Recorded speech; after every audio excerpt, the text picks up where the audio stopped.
Hi, my name's Johnny Crist. We're here with a wonderful show guest today. The name of the show is That's Exciting. You probably already figured that out because you're with us. Boy, I have interviewed Chenelle Mosley. Mosley or Mosley? It's Mosley. Mosley. I've interviewed Chenelle on stage several times, but I don't think I ever really heard your story. So this is a tearjerker to me to know what you've walked through and where you are today. Want to talk about the death of your husband, want to talk about what it's like to have 4 kids that you're raising alone. But, 7 children? 7 in all in the house. One's my grandson, but 6 are my children. Yes. Wait a minute. Let's start this whole thing over. You have 6 children of your own plus a grandson. Yes, I do. And you're raising all of them. Yes, I am. May I say, with all dignity, you don't look old enough to have a grandson, but I'm grateful that you do. So when I was interviewing you on the platform, apparently I wasn't listening to know that you have 6 biological children that are your own. Okay, let's start very back from the beginning. Are you an Atlanta girl? Well, I'll say since college I have been an Atlanta girl. I graduated from Auburn. And I moved here. This is over. You're an Auburn graduate. War Eagle. Come on. War Eagle.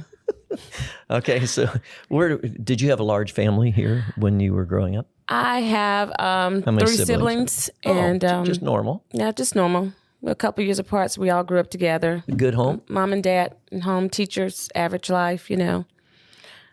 Just knew I was going to go to college. No trauma in your family? No trauma at all, you know, just a regular family, thinking I lived in a house with a little picket white fence around it, you know. Wow. Yeah. Where? What town? I grew up in Birmingham. So you're not a Grady baby. Not a Grady baby, but I knew more about Atlanta than I did Birmingham because I've spent most of my life after college here. Okay, so white picket fence house in Birmingham, everything's fine. Everything's fine. You get called to Auburn to do what? I get called to Auburn to become the richest woman with the briefcase and the high heels, making all the money. Yeah, doing what? Finance was my major. Ooh. Yes. Did that become a reality? It did come to reality for the first couple of years. After I got married, my husband asked me to stay at home with our children. I looked at him like he was crazy. But, you know, being in love and, you know, just want to make my marriage work, I was willing to do whatever we needed to do to make it work. So. Why did you want to make a lot of money? What was it? Because that's just the American dream, you know. My parents were first-generation college students. They talked about independence, being able to take care of yourself. So for me, I didn't go to college to find a husband. I went to college to be able to take care of myself and live, you know, the American dream. So that was really a big part of your life. It's a big part of my life. I'm going to be a rich woman. I'm going to be a rich woman. So along the way, you did graduate from Auburn and then become a financier of some sort. Yes, I did. Made some money. Yes, I did. And then this guy walked into your life. This guy walked in my life when I was 19 years old. We met at Auburn. We dated for over 8 years. So you didn't go to find him, but you got found. I got found, and that's the truth. He did find me. I didn't look after for him, but what was it about you that he said, hubba, hubba, ding, ding, you make my heart sing? I think initially I met him a year ago, and I did not like him. And he followed up through a mutual friend, asked about me. I didn't remember who he was until I saw him, and I said, oh, you're the one. So pretty much just a very outgoing, arrogant type of previous football player for Auburn. I didn't know him while he was playing, but he'd stopped playing after we met. And he pursued me because I think I was probably a challenge for him, meaning that... because you were rich. Yeah, I was going to be rich. And you had a future. What? He thought he was better than I was, though, because he felt like the life that I was looking for was not really the top-notch life that he was used to, because he went to a private school. So he was used to hanging out with kids that had BMWs driving to school and went to Vail and Colorado for their vacations. And I'm just some little country girl from Alabama that pretty much wants a normal life, a Maxima, at the time. With a lot of money. With a lot of money, but it all worked out, though. So this was Dexter Mosley. This was Dexter Mosley. Yes, Mosley. it was. And Dexter was an athlete. Yes, he was. He played for Auburn as what position? He played for Auburn. He was a linebacker. He played for a year. He was just, All-American in high school, kicking field goals, doing all kind of positions. Always played up at a small private school in Gaston. And he pursued to go to Auburn. He did play for a year, but decided that he wanted to focus more on his lesson, and so he decided to on his lesson. As far as his studies, he felt like it was just too much of a commitment, being on a Division I football team, and he chose to just dedicate more of his time to studying because it was a very difficult struggle. He was used to making all A's like he did in high school. What was his major? His major started out civil engineering. He ended up in applied mathematics. To do what? I don't know exactly what he was going to do. You know what he wanted to do? He wanted to make all the money, too. Man, you guys are fit for each other. We're going to be the richest couple in Georgia. That's what I don't know why we think striving for money is going to be the main goal for us, but I think it's kind of innate when you come from a family that kind of stress, being able to get education and, money is the goal to be able to take care of yourself, but we learn different. Were his parents college grads as well? No, they were not. His dad was in the service, but they had a distant relationship. Okay. But his mother did raise him. She did attend some college, but didn't complete. So you had a wonderful childhood. When you look back, you say, I love my mom, love my dad. Oh, I love my mom and I love my dad. I talk to your them. sibs are all just... Definitely. How wonderful. Very supportive. You know how rare that is, don't you? Praise God. That people can actually say that. Yes. Would Dexter have said that as well about his family? Oh, definitely. He would say, I'd say Dexter loved hard. If you know what I mean when I say love hard. Intense. I mean, if you belong to him, you belong to him, and he recognized you everywhere you went with him. Okay, but he was arrogant. Oh, he was very arrogant. Okay, so somewhere along the line, Chenelle fell for Mr. Arrogant. Yes. Why? He was a challenge for me. I was used to, just somewhat passive males that pursued me all the time, but he was a challenge because he stretched me. He stretched me wide. He stretched me all over the place to become more than I even thought about being. He would always come up with these entrepreneurial... Yeah. So you dated for 6 years? Yes. No, I'd say 8 years. We were 27 when we got married. Wow, both of you the same age? Yes. Okay. Why'd you get married? We got married because of just a journey of dating, going through some hardships, and I was about to go the other way. He asked me to marry him. I said... Oh, wait, you were about to cut and switch bait and cut bait and... Really? Yes, all those relationship problems when you're single and you're living long distance away from one another. I think it determines, what do you really want to like? Are you really ready to let go? And he did not want to let go. So he drove all the way from Atlanta to Mobile, where I was living, and asked me to marry him. And I said I do in the middle of just turmoil because I knew I did love him. But I was not going to just, follow him. I had to pursue what I needed to do as far as to take care of myself. So, did you have a good marriage? Oh, we had a wonderful marriage. So you knew it was right. I knew it was right. No second guessing after you made this big trip and your heart melted and it's all over the ground down there. My knight in shining armor that swept me off my feet. Yeah. Okay. And you started downloading children pretty quickly. I won't say pretty quickly. I think after 4 years of trying to get rich, I decided, I think we might need to have some children here. So we had our first child, Dominique, when I was almost about 32 years old. Mm-hmm. And we realized I was very fertile, so I didn't have a problem with having children. So did you have them every 2 years or so? I had about every 2 years. And then all of a sudden, we had this break in our, procreating kids because we were building spec houses. Mm-hmm. We went into business with my brother-in-law. And it was during that time when the market crashed in 2007, because we had gotten in 1999. Dexter previously before that did retail restaurants, and he was just always hitting the ceiling. After district manager, he was hitting the ceiling every time. So he decided he wanted to go into business with my brother-in-law. Is he a big guy? Dexter? I would say he's a very big guy, very solid. Yeah. How tall was he? He was about 5'10". Highest, I guess the most weight, he was about 240. Solid. Naturally muscular. Fast? Average, I would say, but very strong. Mentally and physically. 6 babies. 6 children, yes. Living the dream, living happily ever after. Yes. And he gets sick. Yes. Tell me about that. It started in 2007, actually, when I was pregnant with my first son. He was to be born in 2008. He was at a meeting. Oh, so it didn't happen after the 6 children. It happened with the first child. It happened with the first boy. Oh. That was 2007, December 2007. He had what they thought was a TI, but it was not. He needed an emergency pacemaker. He did get an emergency pacemaker in that December 2007. How many children do you have? Just one?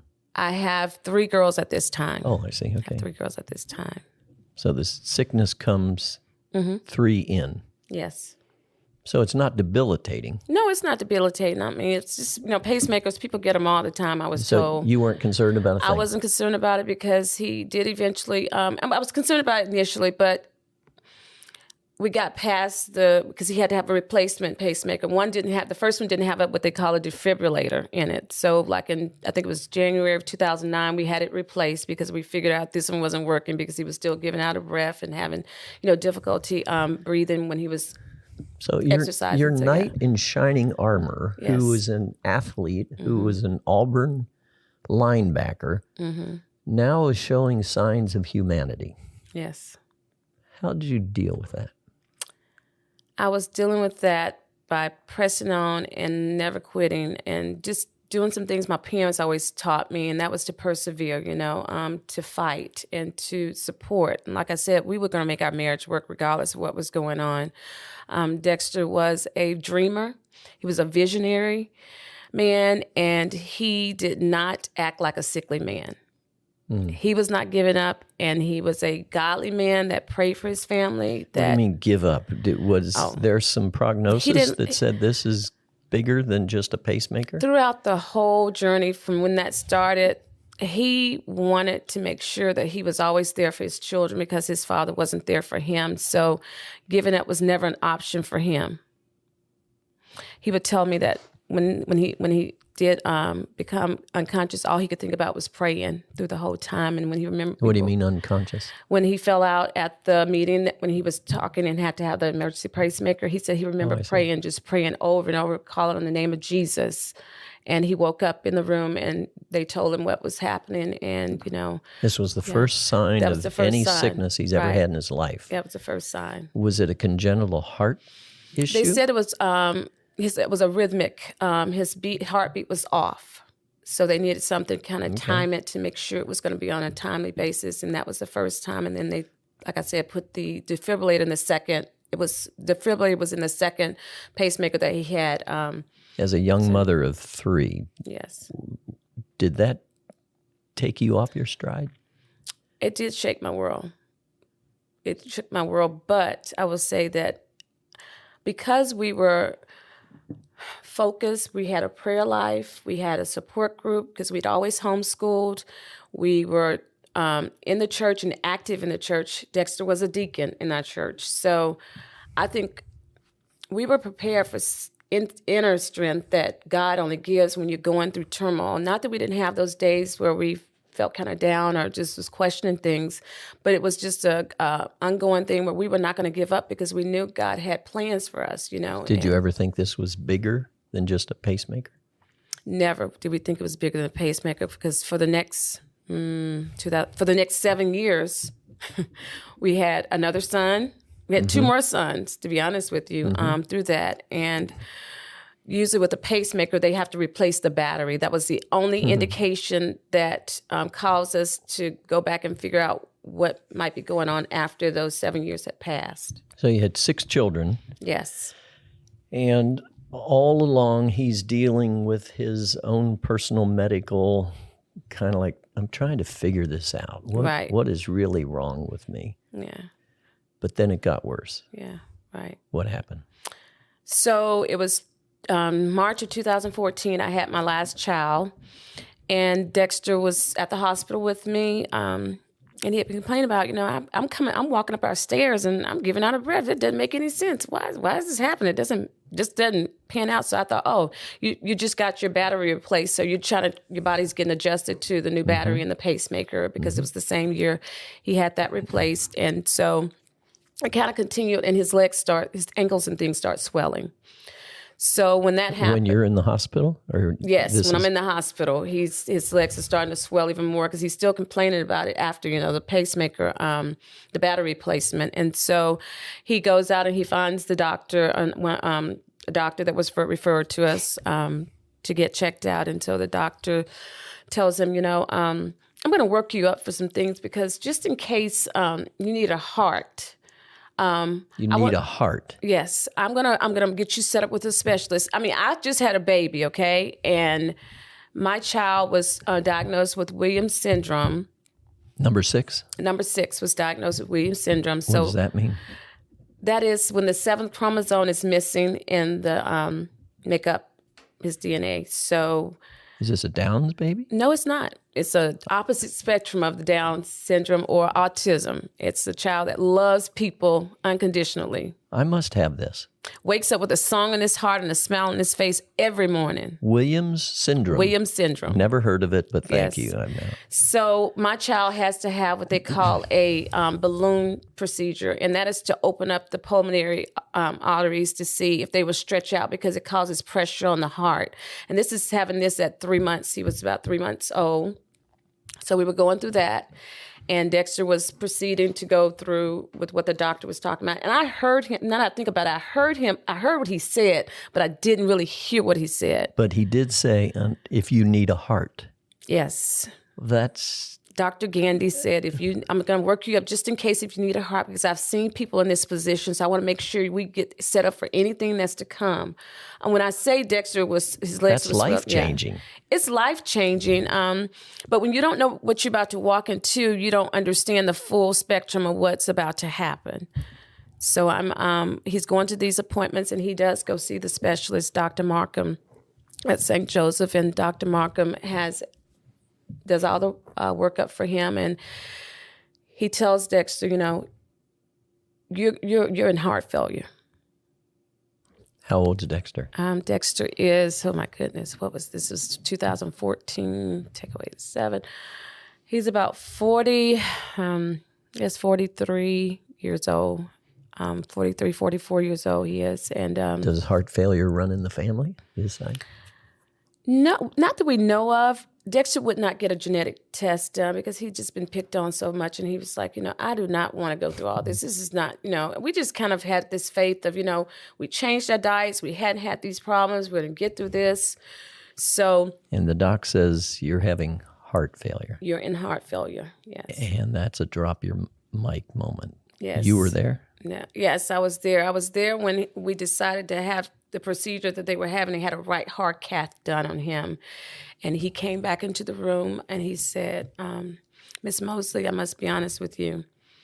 If your husband doesn't get a heart, he's not going to make it. And I'm looking at him. I'm not crying. I'm not doing anything. I'm listening to him intensely because I hear exactly what he says. And I'm like, okay. I'm thinking about what we need to do, okay. And I leave there just hearing the same thing over and over again, that he has to have a heart. He has a heart. And I'm thinking a heart, a real heart, a real heart. An open heart yes. transplant. Mm-hmm. Yes. Your world has stopped. Our world has stopped. Our world has stopped because we are in the midst of a lot of different things that are going on in our lives. 6 children. Yes. How'd Dexter respond? He kind of responded like, why me? Why me? I wonder, why me?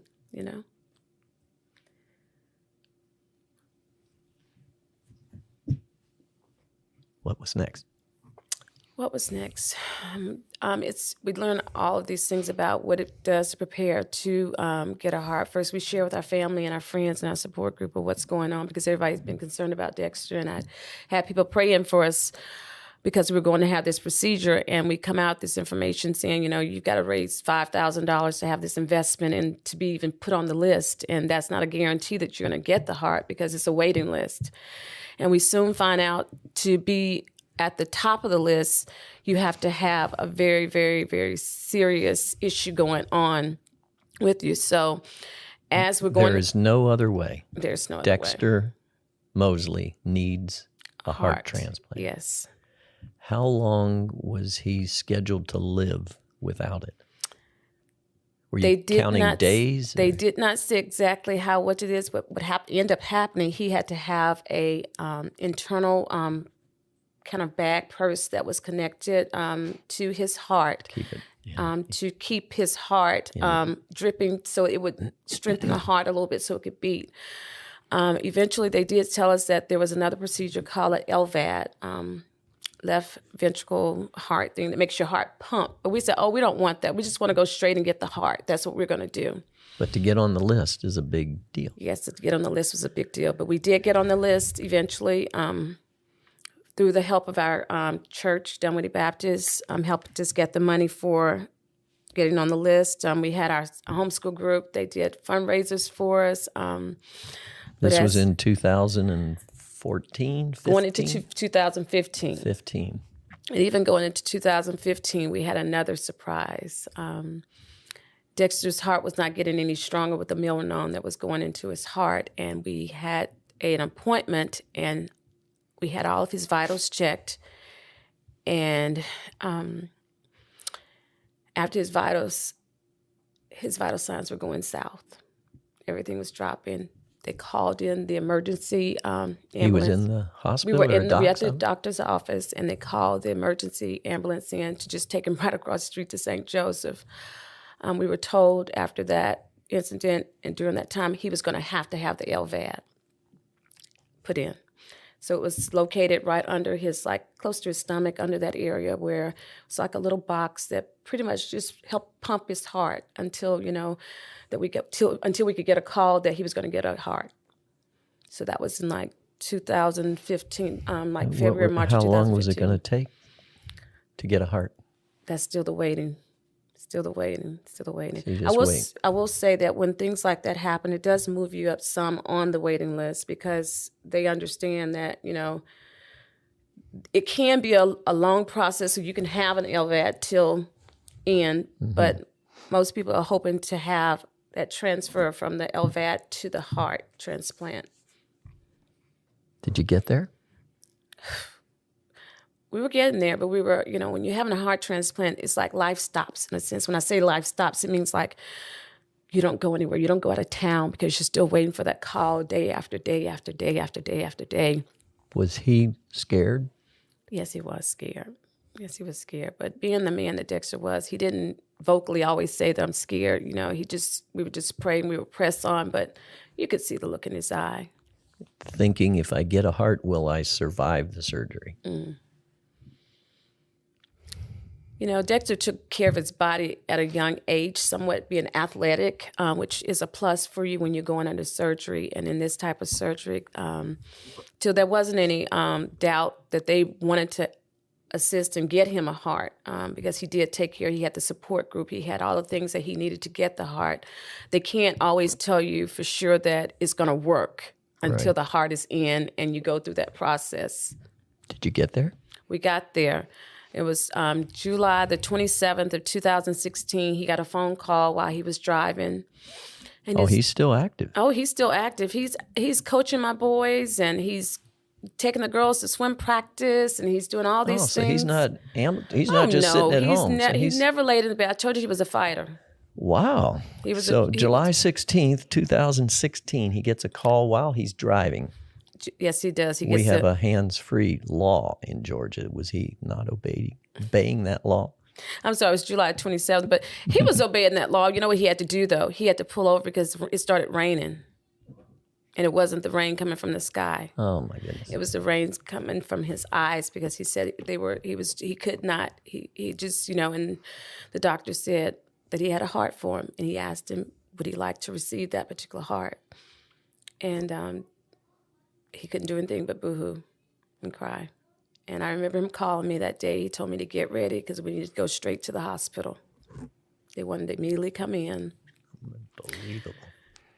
And so we prepared. So from the time he got the call till he was on the surgery table is hours. Yes. Oh. That's a life changer. Oh my goodness. I just remember we went in that afternoon. It was like to the next morning, and the doctor even told us that, it was a good heart, he thought, and that it was going to be fine. But what took so long was all the scar tissue. They said it wasn't even putting the heart in that was the issue. It was the scar tissue from all the other apparatuses that had been inside for so long, from the LVAD and things like that. So he got a new heart. He got a new heart. Got a brand new heart. A couple of days later, he's up. Not a couple of days over, because they keep you sedated for a good period of time to make sure everything's working right. He's connected to all these different type of medicines and things. What were you thinking? I was not thinking a lot. I think I was talking more, because for me, talking is a way for me to release stress and to get my mind off of problems, but it's to share with people and it's to minister to people, because I realize when you're going through something, for me, it's been the best therapy to help other people, or to reach out to other people and to talk to them. 6 children. I've got 6 children. All under, it seems like, about 15, yes. 15 to 0. Yes. And now a husband with a brand new heart. Yes. He comes home. Mm-hmm. Things go well. Yes. Are we feeling like God has just given us something brand new in life? We're good to go? Dexter would say, God has given me a second chance. He's given me a second chance. He's given me a second chance where he's able to even have a dream and picture. He said he pictured the person that gave it to him. And I was like, I don't get it, but if you say so, I believe it. He never found out who gave him. No, he never found it. So you move along for how many months or years? We move on for that's 2016, July of 2016. We move on, and we're still active with our kids, doing all the sports, and he's still supporting me with the homeschooling, our support group, my family. They're all pitching in, doing whatever it is that we have to do, and he's feeling better each day. And the doctors in the office and nurses are saying, you're a miracle, you're a miracle. Just constantly telling me he's a miracle, because he's up and walking and being who Dexter is. He's a jokester. He's always, edifying other people and just pouring into their life constantly. And he's walking around with a new heart. But something went wrong. Dexter was never one to sit down, and he was constantly looking at different businesses, trying to do things, trying to get back into the game of things. He said, you know what? I'm probably going to have to go get a job, and I'm like, okay, do what you need to do. So he initially, when we first got out of school, he worked with Waffle House, and he did and eventually go back to Waffle House. Just with some relationships we had at Murphy Candler, he was able to get back with Waffle House and get a job that would sustain us, having 6 kids, you need a decent salary coming in. More than decent. Yes. So he does eventually get back with them because he has the experience of management, multiple restaurants, and he was going to get on the fast track, and he was going to get us back somewhat on our feet to get started. But you got some bad news about the heart. It was January 2018, he started back, working lots of hours. So eventually, working all those hours, I don't know if that's what did it or not, but he started to feel like he was getting tired again, and the water was starting to come up on his body and his feet. They were starting to swell again. So we went into the doctor's office, and they told us that he had an infection. Mm-hmm. So they said, no problem. You'll come in for a couple of days, be admitted, and we'll get the water off, and you should be okay. So we did that in May of 2018. So you had 2 years of this heart functioning rather well. Yes, it was doing great. I mean, we have pictures of him climbing a rock wall at Camp Highland during a summer camp with the kids, a family camp we went to. In 2018, medical problems started to stir again. Yes. And this time? And this time, we get we get away from the first infection. So we go back to work a little bit more. I think it was June, July. 2018. 2018, the same thing starts to happen. More fluid. We get another infection. Yeah. Okay. Working to get that infection off. We get that infection off, and we're about to go back to work again, and it's starting to close in. This time it's August again. And so we find out that it's a double strand of an infection. Very difficult to explain, but it was just more infection. And then a little bit later on, closer to September, we realized that he's back in heart failure again, that the heart is rejecting, the body's rejecting the heart. After 2 years. After 2 years. After 2 years of rejection, we're still in that fighting mode because we're used to getting water off and going back and forth in the hospital. I mean, it's kind of our routine of what we're used to doing. I mean, it was not a scare. And I asked myself, why wasn't I asking more questions like I used to do all the time? You know, why would I was the caregiver. Why wasn't I asking the questions? But did this start to tumble down fast then? It was starting to tumble down pretty fast. But we didn't think it would come to what it did. We just kept fighting. We kept doing, we started doing what they call treatments at the cancer center at St. Joseph, pretty much taking doses of medicines to try to see if they would cut the infection and help the heart not reject but at some from the point, body. Yeah, it just the first doses of treatment, they didn't work. So we went back into the hospital, and this is going back up to, I think this is going back into like November, whatever it is. And so Dexter says, you know, after I get at the hospital, we're thinking that I'm going to start back doing the treatment for the rejection.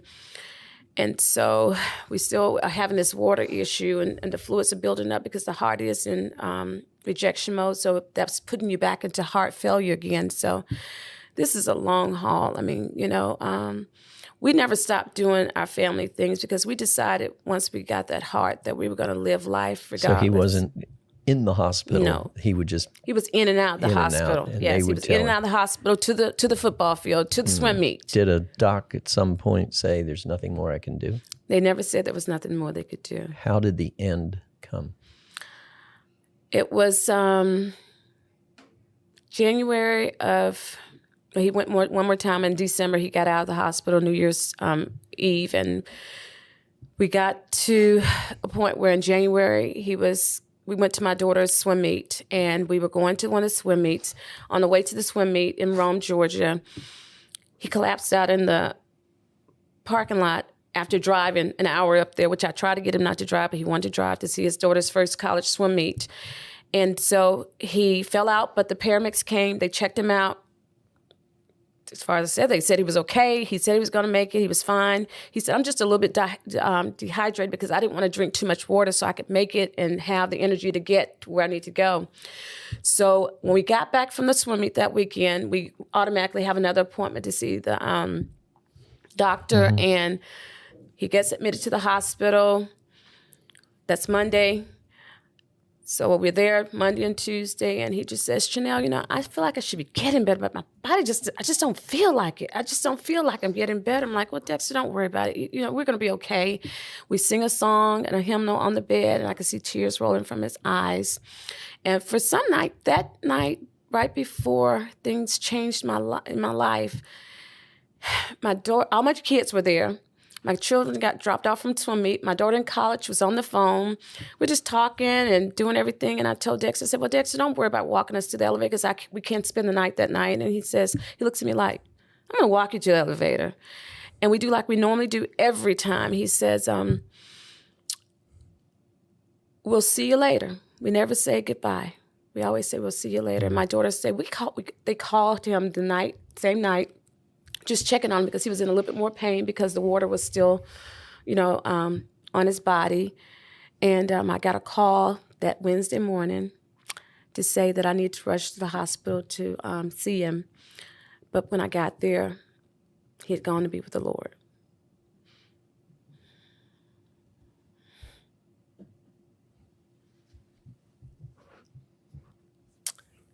He'd gone to be with the Lord. And it's interesting because when I got to the hospital, they didn't take me to the room until I got to a room. They told me to sit there, and I kind of felt like something was going on. Because you didn't know that he had died. They hadn't told me yet. They just told me to come to the room until one of the doctors came to take me there. And a chaplain. Yeah. Yes. So you walked in and saw your husband's lifeless body. I saw him laying there. Your world changed. Yeah. 6 children. Now you're doing a funeral. Mm-hmm. Did he ever say, honey, I'm dying? No. Never? No. He would always say, I want to do whatever I can do now because I don't know if I get a chance to do it. I don't know when I may get a chance to do it. So I want to do it now. I want to be in the moment now. There are so many things I want to ask you. Wow. So you're a widow. Yeah. Have been now for 2 years. 2 years. And 8 months almost, I guess. I'm counting somewhat, but rounding off about that amount of time, yes. And you're making it. Making it. Through the grace of God, He is showing me so much more than I ever thought I would have to vision, but making it. Only with the Lord's help. And family. And family, and support group and church, and all of what the body of Christ does when you're going through. I think people probably want to know how you and I ever got connected here in this incredible story. This is more than a story of life and death. It was God setting us up.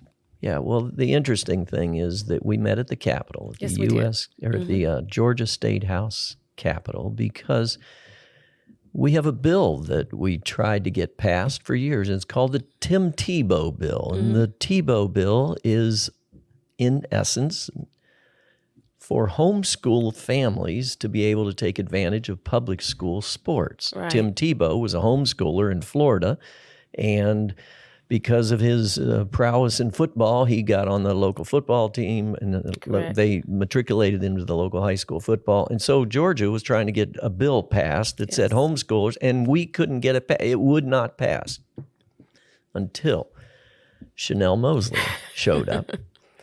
And we said, let's change the name of this to the Dexter Mosley Bill, because Tim Tebow is not a Georgia. No. And Dexter Mosley is a Georgia athlete. And as a result of your strong work, Georgia now passed a bill. Yes. Called the Dexter Mosley Act. Yes, it is. Where any homeschooler can now participate in extracurricular activities. Thank you so much. Praise the Lord. You have been through a war. Yes. And through a war, I just say life is a journey. And with Karen's help, I was able to get to the Capitol. I'm thinking I'm going to just say thank you. We end up down there all session long. But when I hung up the phone for her, when she first told me that we were going to go down to the Capitol, I said, Lord, what are you up to? And I realize now that He was up to more than just a bill being passed. He was up to me and you meeting for a bigger purpose. And here we are. Yes. Your story has no doubt inspired thousands. Chenelle Mosley, thank you for giving your time today. If somebody would want to hear more from Chenelle, call us or connect with us here at endresultz.com, End Resultz Radio Network. We'd be glad to. Would you talk to people if they would? Sure, I would love to share. God has given me a story to tell. And I have to tell people that, you're up against any odds. Everybody's up against the odds, but we need to learn how to overcome and move forward. And that's where my life is right now. The journey of challenges and victories that I've been through is only to set me up for victory, which I already have, but I'm willing and waiting to encourage anyone that I can to know how we moved on, Since you were a college girl, you wanted to make a lot of money. I think you're the richest woman I know. Thank you for sharing your story. Thank you, Johnny. This is incredible, and that's exciting. Thank you. God bless you. God bless you, too.